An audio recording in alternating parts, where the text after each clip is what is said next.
Saya dari Medan, Pak. Oh, medannya mana ini?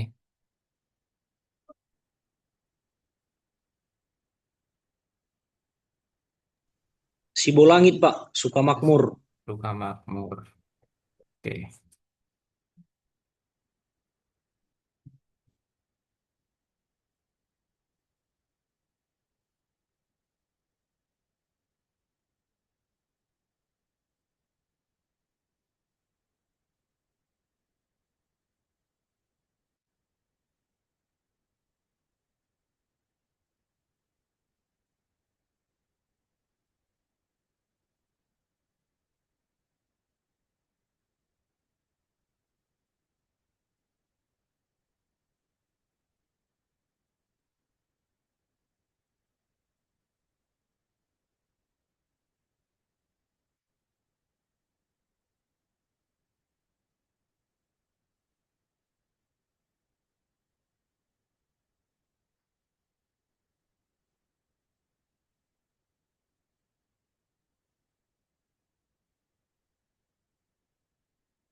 Oke, baiklah kita mulai saja ya sambil menunggu teman-teman yang lainnya. Kita mulai untuk web pada malam hari ini waktu Indonesia Barat pukul 19.30.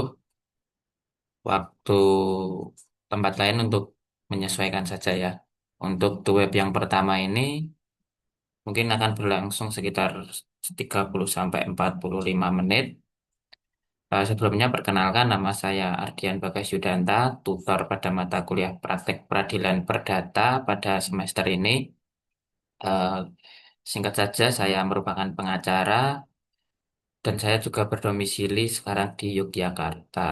Salam kenal ya semuanya.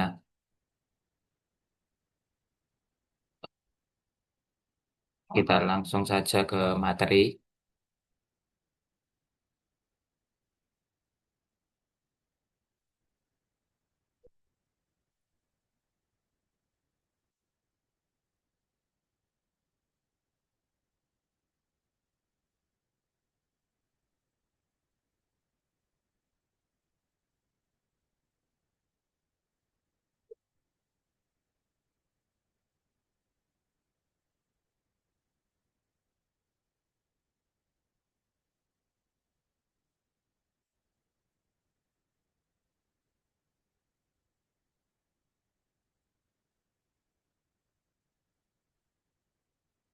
Untuk yang materi pertama akan saya jelaskan secara singkat mengenai materi pembuatan surat kuasa khusus dalam praktek hukum perdata. Yang pertama adalah pengertian surat kuasa khusus itu. Surat kuasa khusus adalah suatu perjanjian tertulis yang memberikan kuasa wewenang dari seseorang pemberi kuasa kepada orang lain penerima kuasa untuk mewakilinya melakukan tindakan hukum tertentu secara tegas dan terbatas. Surat kuasa khusus terutama digunakan dalam ranah hukum, misal untuk mewakili seseorang di pengadilan. Selain di pengadilan, surat kuasa khusus juga dapat digunakan di luar pengadilan, seperti berperkara di kepolisian, berperkara di kejaksaan, itu semua harus menggunakan surat kuasa khusus. Jadi tidak hanya di pengadilan untuk urusan masalah hukum.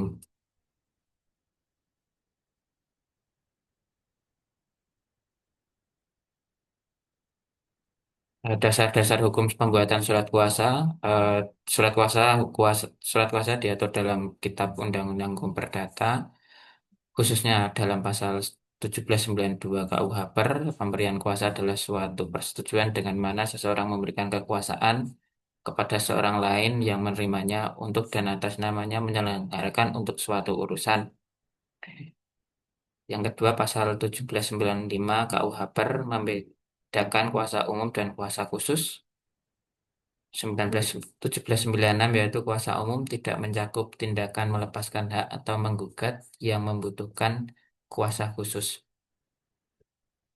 Jadi di dalam aturan ada kuasa umum dan kuasa khusus. Kuasa umum untuk mengurus hal-hal rutin atau administrasi umum, contohnya apabila kita ingin mewakilkan suatu hal untuk berperkara atau mengurus hal-hal seperti di samsat atau untuk mewakili mengambil sesuatu jasa itu dapat menggunakan kuasa umum.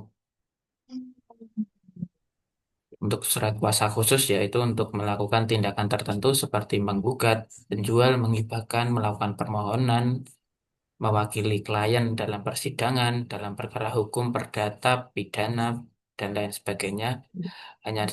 Hanya kuasa khusus yang dapat diterima oleh pengadilan.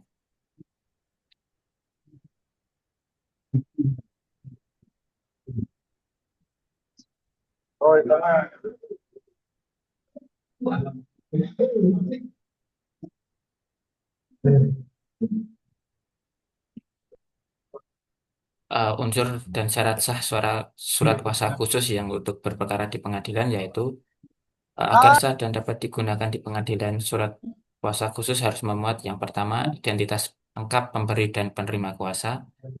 Di dalam identitas lengkap itu harus ada nama, tanggal lahir, umur, pekerjaan, dan alamat. Itu adalah empat hal yang wajib yang ada di identitas pemberi kuasa. Untuk NIK itu opsional bisa dipakai atau tidak, tapi kurang lebih jarang dipakai kalau untuk NIK. Selanjutnya untuk penerima kuasa juga harus agak lengkap untuk identitasnya seperti nama, alamat pekerjaan, dan kantor yang menaungi penerima kuasa. Yang kedua adalah pernyataan pemberi kuasa secara tegas. Ap- Buat apa untuk pemberian kuasa? Untuk mewakili pemberi kuasa untuk melakukan permohonan, gugatan, atau mewakili di dalam perkara persidangan. Ketiga, yaitu uraian wewenang secara khusus dan rinci. Yang tadi mengajukan gugatan, menghadiri persidangan, menandatangani dokumen, terus mengurus secara berkas semuanya yang ada di persidangan. Yang keempat, tanda tangan kedua belah pihak. Kedua belah pihak wajib melakukan tanda tangan, di mana untuk tanda tangan di pihak pemberi kuasa harus dicantumkan materai 10.000 dan jangan lupa untuk ditanggalkan di materainya karena kalau misal lawan jeli bisa dapat dieksepsi di pengadilan.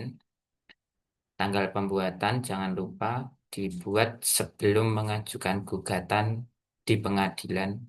Apabila ingin mengajukan gugatan di pengadilan pada tanggal 1 November, maka surat kuasa harus dibuat sebelum tanggal 1 November. Selanjutnya, bentuk-bentuk surat kuasa khusus. Fungsi surat kuasa khusus dalam praktek yaitu yang pertama legalitas advokat, memberikan legalitas kepada advokat untuk bertindak di pengadilan. Apa gunanya surat kuasa? Apabila tidak ada surat kuasa di pengadilan, maka advokat tidak dapat menjalankan pekerjaannya untuk mewakili klien. Karena tidak ada pemberian kuasa dari klien untuk advokat untuk bertindak di pengadilan. Jadi wajib hukumnya apabila untuk menggunakan jasa penasihat hukum atau advokat untuk selalu memberikan tanda tangan surat kuasa. Yang kedua ada syarat administratif. Menjadi syarat administratif dalam persidangan perdata. Tidak cuma perdata sebenarnya, pidana juga harus ada surat kuasa khusus. Syaratnya ini sangat penting untuk sebagai legalitas agar kita dianggap sah di mata persidangan. Selanjutnya ada pembatasan ruang lingkup, yaitu membatasi ruang lingkup penerima kuasa dalam dalam tindakannya, dalam mewakili klien di dalam persidangan, tidak boleh melebihi apa yang disebutkan dalam surat kuasa. Misal nih, contoh surat kuasa itu diberikan kepada kita untuk persidangan tingkat pertama di pengadilan negeri untuk mengajukan gugatan. Nah, apabila ada banding tingkat kedua, maka harus ada surat kuasa baru. Jadi tidak dapat menggunakan surat kuasa yang lama. Gitu ya. Hal-hal yang perlu dia perhatikan dalam membuat surat kuasa yaitu surat kuasa harus jelas dan tegas menyebut tindakan yang dikuasakan. Jadi apabila ingin melakukan gugatan bukan prestasi atau PMH, jadi surat kuasa harus menjabarkan mengenai bukan prestasi atau PMH. Jangan malah surat kuasa tersebut menjabarkan mengenai pendampingan untuk kasus narkotika maupun penganiayaan, itu salah alamat ya. Jika penerima kuasa ingin mengalihkan kepada pihak lain, substitusi hal ini harus disebutkan secara eksplisit dalam surat kuasa. Jadi di kata-kata kalimat terakhir surat kuasa itu akan ada hak restitusi dan substitusi. Jadi ini harus secara eksplisit diterangkan di dalam surat kuasa tersebut. Tidak boleh mengandung klausul yang melanggar hukum atau moral. Jadi di dalam surat kuasa tidak boleh ada klausul yang dianggap melanggar hukum dan tidak pantas di mata persidangan. Ini contoh surat kuasa khusus ya untuk kasus di kasus perdata. Ini ada nama, jenis kelamin, tempat tanggal lahir, agama, pekerjaan, alamat. Jadi harus sesuai apabila alamat KTP dan domisili ada alamat domisilinya maka harus dicantumkan alamat domisilinya juga. Selanjutnya disebut sebagai pemberi kuasa, penggugat. Selanjutnya dalam hal ini menyatakan memilih dan menunjukkan domisili hukum kantor kuasanya maupun sama-sama dengan memberikan kuasa kepada ini ya nama yang diberikan kuasa khusus bertindak untuk atas nama pemberi kuasa dalam perkara perdata. Ini bagian yang paling penting. Jadi di dalam ini harus ada mengandung apa ini, buat apa untuk surat kuasa tersebut untuk menjadi kuasa hukum penggugat diberikan dalam mewakili perusahaan untuk menghadap di pengadilan agama Wates terhadap gugatan perceraian ini contohnya. Jadi kalau misal gugatan bukan prestasi atau PMH nanti diganti menjadi gugatan bukan prestasi dan PMH dan siapa yang digugat itu harus ada namanya wajib pada pengadilannya. Nah, ini juga wajib ini. Jadi tidak boleh nanti salah alamat ingin mengajukan di Pengadilan Negeri Jakarta malah ditulis di Pengadilan Negeri Bandung itu nanti surat kuasanya tidak sah. Selanjutnya untuk itu penerima kuasa ini kami berikan wewenang sebagai berikut. Nah, ini pemberi kuasa memberikan wewenang terhadap pemberi kuasa yaitu untuk menghadap dan berbicara di hadapan pejabat kepanitraan Pengadilan Agama atas membuat surat-surat setelah menandatangani surat kuasa tersebut, melakukan upaya-upaya yang berkaitan dengan perkara, membuat gugatan dan lain sebagainya. Nah, ini kan di dalam ini kan ada batasannya. Melakukan hal-hal yang mengumpulkan ini. Nah, ini selanjutnya bisa dibaca sendiri. Nah, ini batasannya hanya sampai di tingkat pertama. Apabila ada banding di tingkat kedua, nanti kata-katanya ini harus diganti dengan melakukan banding ataupun kontra banding di tingkat kedua. Nah, ini pada pokoknya penerima kuasa diberikan kuasa untuk melakukan. Nah, penerima kuasa ini diberikan hak retensi atau hak substitusi baik sebagian atau seluruhnya kepada orang lain. Jadi haknya itu hak substitusi, jadi bisa digantikan kepada orang lain. Jangan lupa tanggal pemberi kuasa materi 10.000 penerima kuasa. Jadi begini contoh untuk surat kuasanya. Terima kasih. Mungkin ada yang mau ditanyakan sebelum lanjut ke materi kedua yaitu pembuatan gugatan.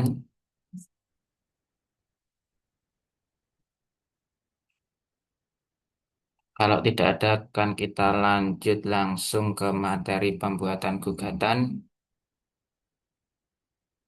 Sebentar saya bukakan slide-nya.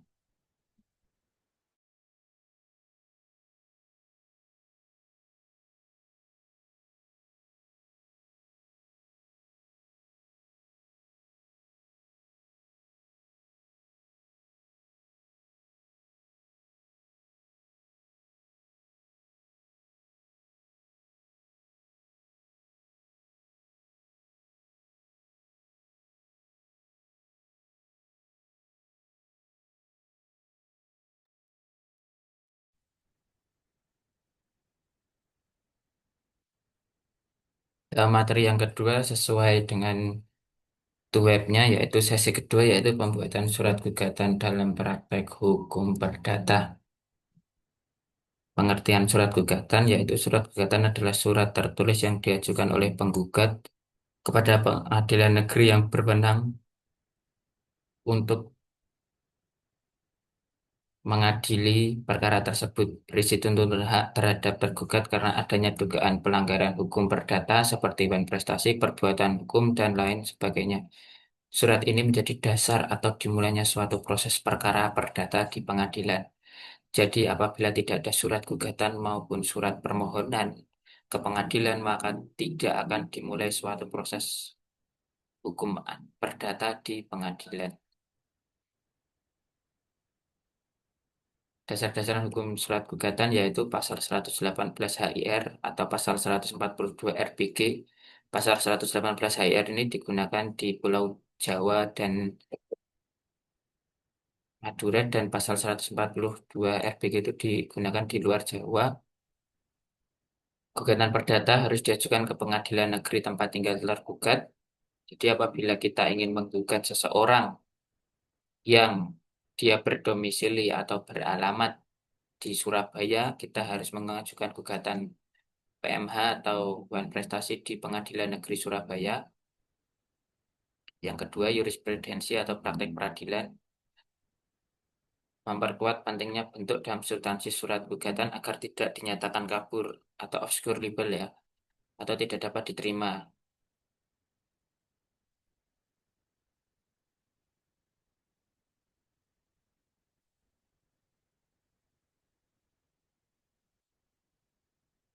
Tujuan pembuatan surat gugatan yang pertama yaitu menjelaskan dasar hukum dan fakta yang menjadi dasar tuntutan, menjelaskan apa yang ingin kita tuntut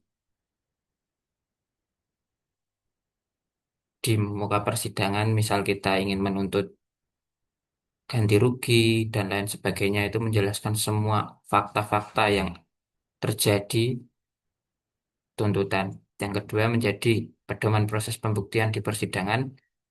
Jadi di mana di dalam surat gugatan tersebut kita akan menerangkan apa saja sih yang terjadi, yang dilakukan oleh tergugat terhadap kita, dijelaskan semua di dalam surat gugatan, di mana nanti di dalam pembuktian itu nanti disinkronasikan dengan gugatan yang kita buat. Yang ketiga yaitu memberikan informasi lengkap kepada hakim dan tergugat mengenai duduk perkara. Jadi yang di poin ketiga ini kita akan menyerahkan gugatan kepada majelis hakim dan pihak yang tergugat apa aja isi gugatan tersebut.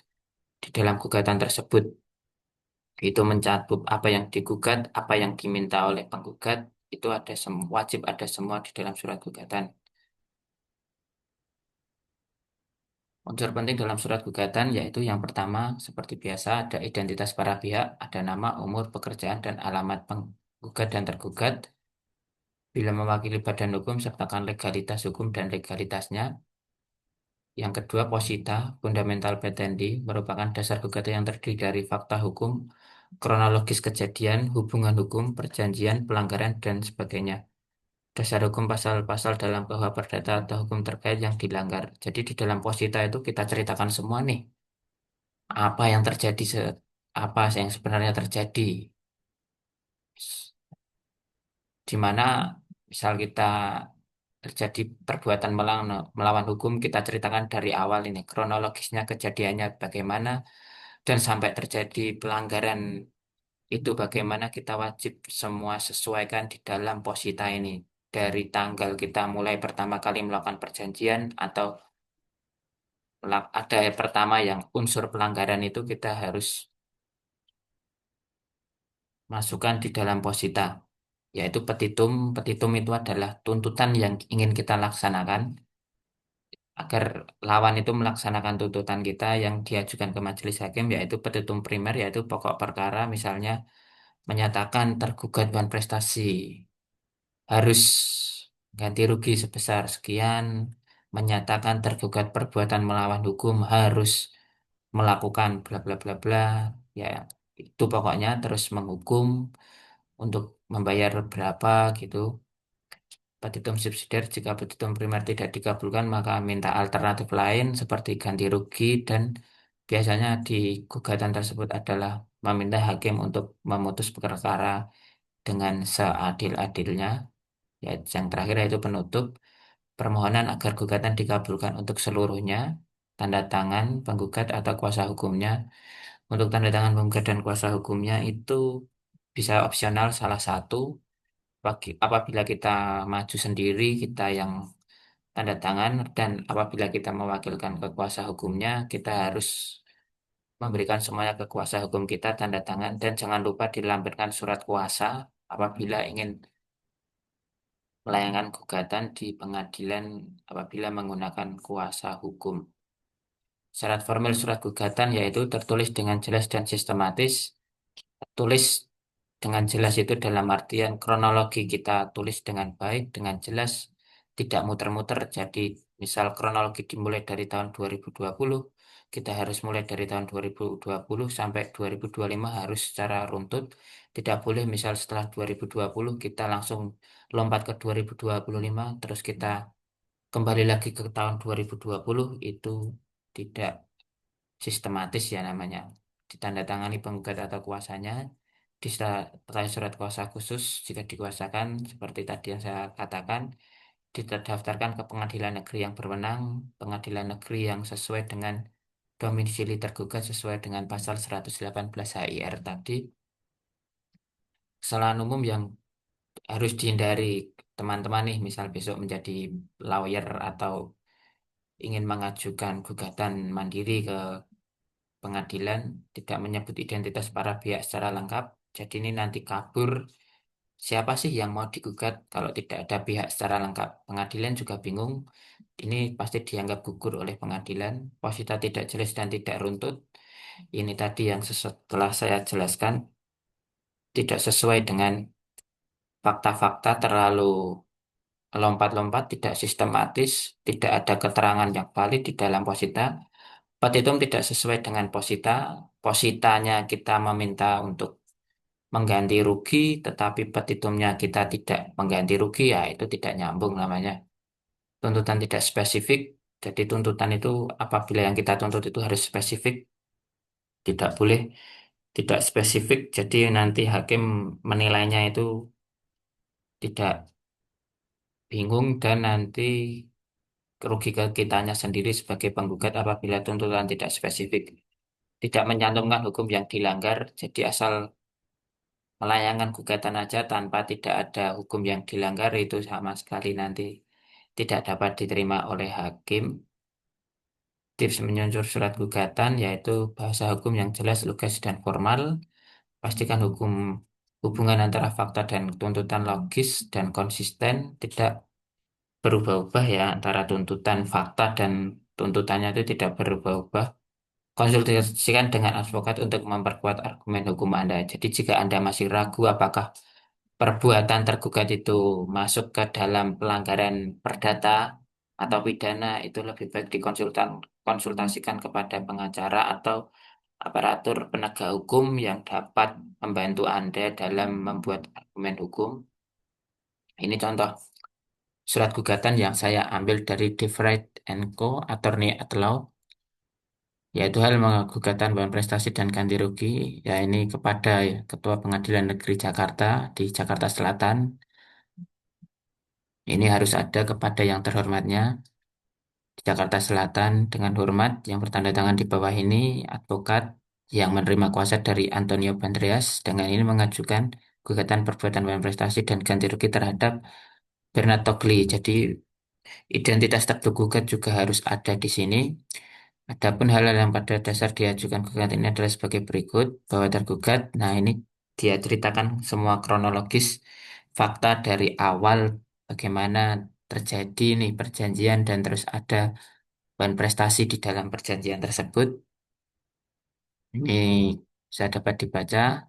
Jadi ini gugatannya itu sangat runtut ya. Jadi secara kronologis terus apa yang jadi objek yang dituangkan dalam perjanjian, apa saja yang pihak satu yaitu sebagai penggugat dan yang pihak tergugat itu yang diperjanjikan dan apa saja yang digugat itu ada semua di sini, kerugiannya juga ada dan mulai tidak beritikat baik juga dijelaskan di sini ya. Nah, itu setelah positanya semua ada, langsung ke petitumnya. Bagaimana yang telah diuraikan di atas, penggugat mohon pengadilan akan berkenan memutus perkara dengan menyatukan. Biasanya di sini ada tambahan primer, jadi primer yang pertama menerima menggabungkan gugatan penggugat untuk seluruhnya, menyatakan sah hukuman antara penggugat dan tergugat dalam hal transaksi utang. Nah, selanjutnya itu dan sekunder ini apabila pengadilan berpendapat lain maka penggugat mohon agar diberikan putusan yang seadil-adilnya. Jadi ini ya contoh dari gugatan yang ada itu di materi the web juga sudah ada untuk materi gugatan.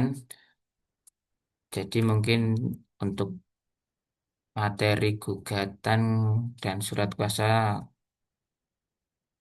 cukup sampai sini. Mungkin ada yang mau ditanyakan mengenai materi tadi. Karena waktu kita terbatas, karena ini Zoom-nya tidak pro, jadi maksimal cuma sekitar 30 menit, 40 menit ini. Mungkin ada yang mau ditanyakan. Untuk absen, saya absen manual dulu ya, jadi saya izin untuk screenshot ininya dulu, partisipannya.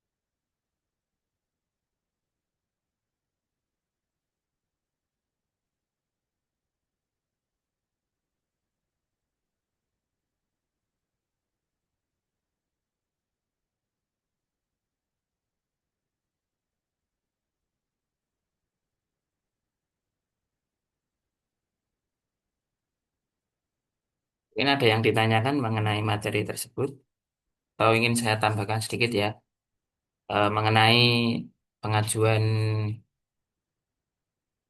letak pengadilan. Jadi apabila tadi itu kan kita jelaskan mengenai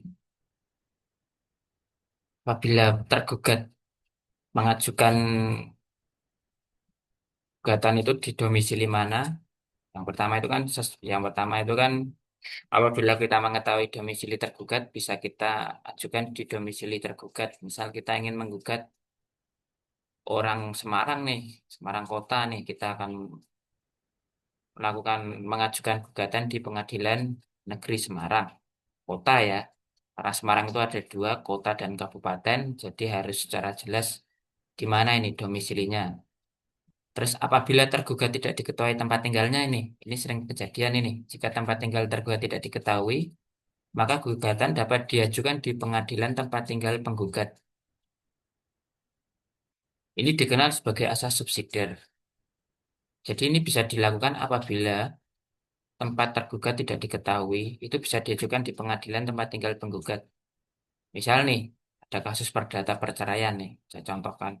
Apabila kita tidak mengetahui tempat tergugat untuk saat ini karena sudah pisah rumah lebih dari 6 bulan, kita bisa dapat mengajukan gugatan tersebut di domisili tempat tinggal penggugat.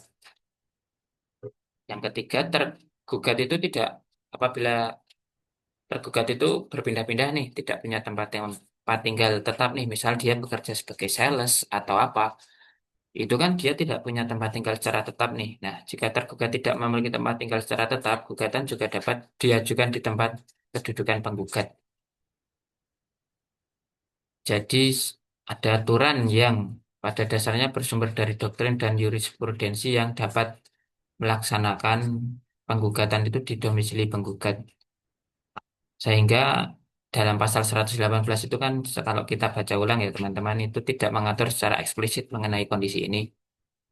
Jadi sebenarnya tidak banyak yang tahu apabila kita hanya berpedoman pada pasal 118 saja itu tahunya kita harus menggugat nih orang Papua walaupun kita domisilinya di Medan itu kan terlalu jauh.